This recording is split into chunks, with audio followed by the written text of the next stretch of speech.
Thank you for joining me. In today's video, I want to talk a little bit about the famed right to privacy, which is a well-known contemporary idea that has gained much traction in recent decades and has been very controversial as an interpretation of fundamental civil liberties.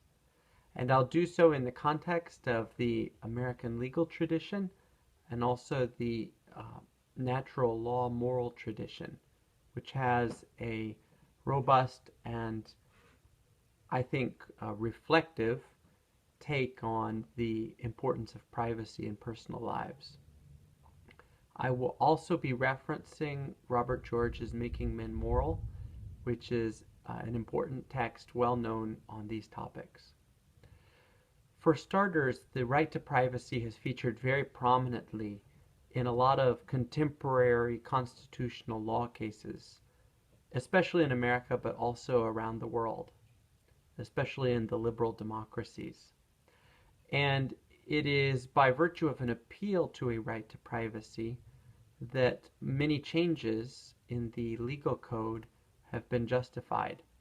Changes especially revolving around culture war issues like abortion, same-sex marriage, divorce. On these kinds of topics, the progressives have argued that a right to privacy exists and protects those who have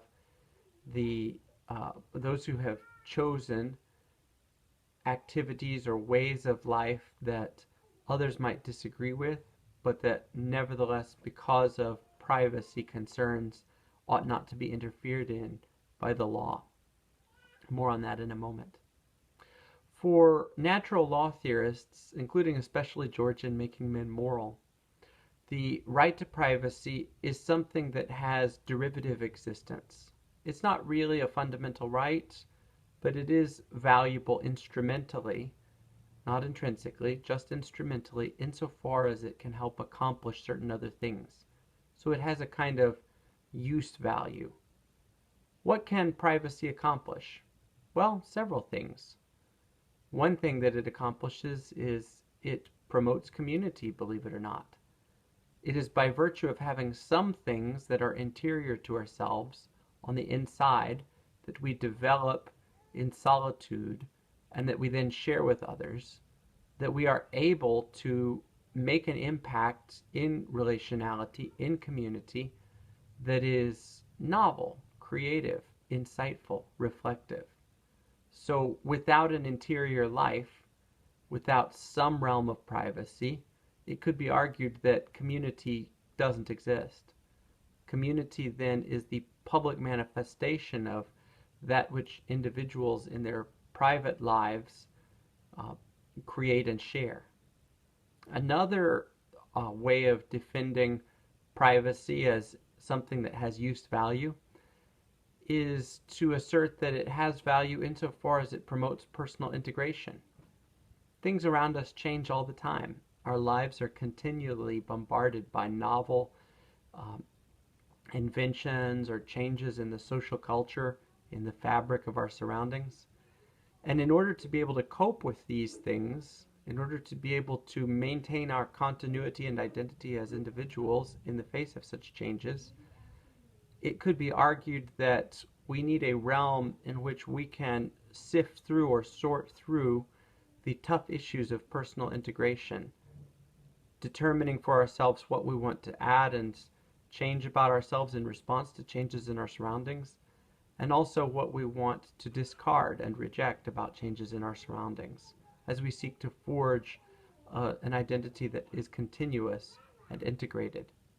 So two defenses of the use value of privacy might focus on its importance for relationality, for community, and also its importance for our own personal integration as human beings. A third line of defense for the use value of privacy, it references its historic justifications. So historically, prior to the 20th century, the idea of a realm of personal privacy primarily revolved around informational space or spatial space that belonged to individual citizens and that the government could not interfere with. In the American constitutional tradition, for example, there are rights in the Bill of Rights against unwarranted searches and seizures. There are rights against the in the amendments to the Constitution. There are rights against the government's interference in our ability to own weapons or in our ability to maintain our own homes. The government's interference, say, to quarter troops against our will. These are all ideas that are present from basically the American founding and that can be found in the Bill of Rights and subsequent amendments.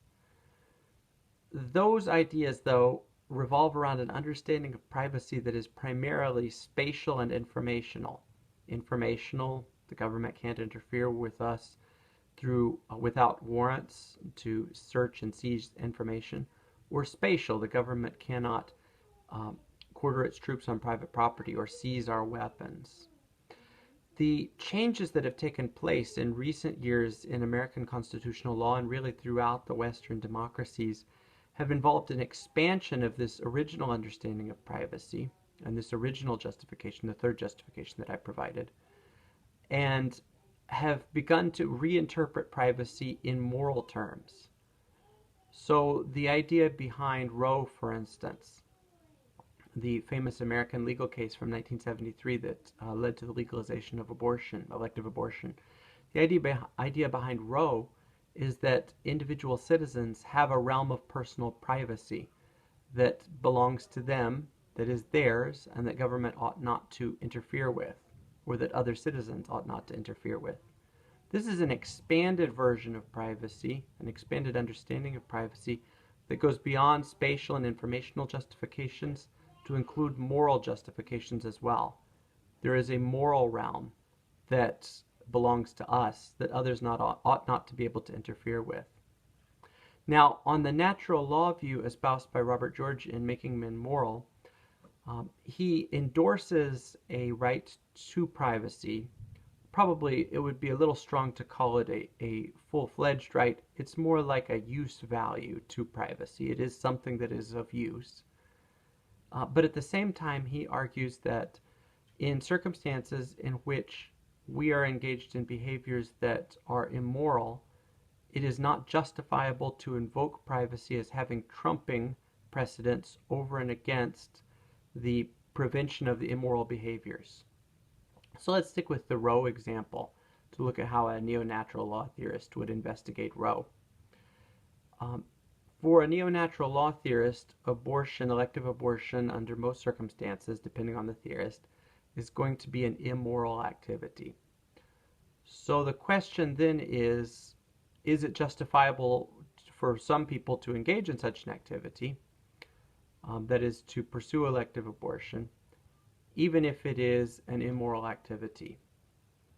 Now, for sure, there are some kinds of activities that I think we would all consider immoral, say lying to your spouse, or maybe deceiving a business partner or something like that, that we might not necessarily want to legally prosecute people for. We don't want to prosecute people legally every time they tell a lie to a family member.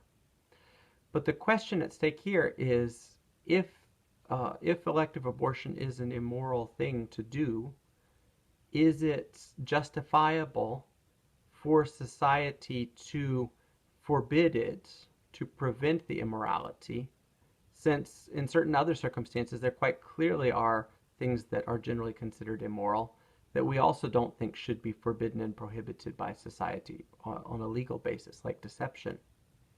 And here I think what the neo-natural law theorists would argue is that no, there is not a realm of privacy in which activities that are immoral can be justified. The neo-natural law theorist considers elective abortion to be immoral, and on that basis would prohibit it. What is the difference, though, between elective abortion and, say, telling a lie to a spouse? Obviously, there are lots of differences, but for the purposes of this discussion, the main difference is impact upon others. there are certain immoral activities that the neo-natural law theorist would forbid precisely because we all live in the same moral fabric, we all participate in the same moral ecology, so to speak, just like we breathe the same air. And as such, whenever any one of us, apart from from other citizens, engages in an activity that might be considered immoral, we are impacting others. And if that activity is substantial enough in its impact, I take it that most of us would agree that an elective abortion is more substantial um, than say white lies for sure, but also most other forms of deception. If it is substantial in its impact, then it quite clearly does influence the rest of the moral psychology around us. So for a neo-natural law theorist, although there might be a realm of privacy, it does not necessarily extend to certain activities such as uh, moral choices. If an activity is, or if a pattern of behavior or an activity is immoral, then it is not justifiable from a neo-natural law perspective, just insofar as it does impact the social fabric and touches all of us by virtue of its influence.